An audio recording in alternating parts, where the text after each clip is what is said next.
August 480 BC. The Greek army led by King Leonidas and 300 Spartans is facing a Persian army of 250,000 men. The Persian king Xerxes watched in disbelief as 5,000 Greek troops formed up in the valley entrance. They lined up in phalanx formation. The phalanx was a forest of spears. The commander would signal for the push, rear ranks pushing forward and pressing their shields against the backs of the men in front, and you pushed against the forces opposing you and literally tried to shove them backwards and drive them off the field.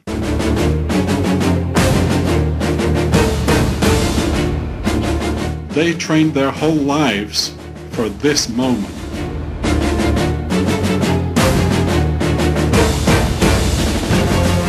This phalanx was 18 men deep and 64 across. Their shields overlapped like the scales on a serpent's back, virtually impenetrable. The first three ranks lowered their spears and rolled forward towards the Medes. In contrast to the Greeks, the Medes were lightly armed. They carried light wickerwork shields and spears.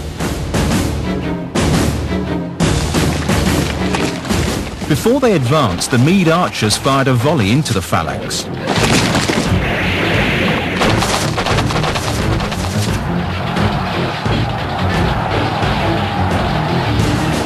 Leonidas sent in more Greeks to reinforce the phalanx, pressing their weight into the backs of their fellow troops. Volley after volley of arrows filled the sky. The Greek infantry had a 3-foot shield. The shields were bronze-faced with maybe 2 inches of oak underneath that. So if you want to think of that as a kitchen cutting board. And how hard you can whack a cutting board with a battle axe and you can't break it. As the Greeks began to tire, Leonidas sent in his Spartan warriors. They advanced in a phalanx formation as the exhausted Greeks ran back.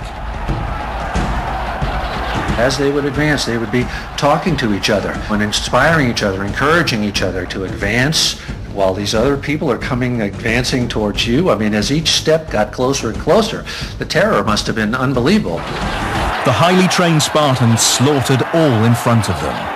The Medes saw that their own weapons were useless and in desperation began grabbing at the Spartan spears. Now the Spartans drew the xiphos and the real butchery began.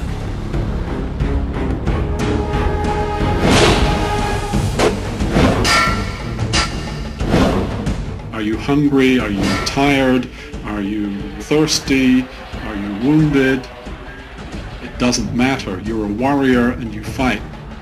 The confined space made it impossible for the Persians to take advantage of their superior numbers.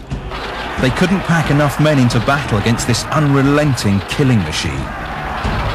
Combat in those days was all hand-to-hand. Nobody shot anybody. No smart bombs came in. If you were going to kill the enemy, he was going to be right in your face and trying to kill you. Wave after wave of Xerxes' warriors perished as they tried to penetrate the Spartan shield wall. Leonidas joked Xerxes has plenty of men, but no soldiers. But the Greeks took casualties as well.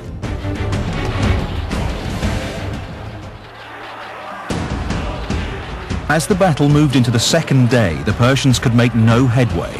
They were simply not prepared for this kind of fighting, far removed from the wide open plains of the east, where cavalry, chariots and light infantry could decide the outcome. Sitting on his hillside throne, Xerxes became more and more agitated, jumping to his feet every so often, like a spectator at a football match. Xerxes just said, hey, you guys go out there and take that pass, kick these guys out of the way.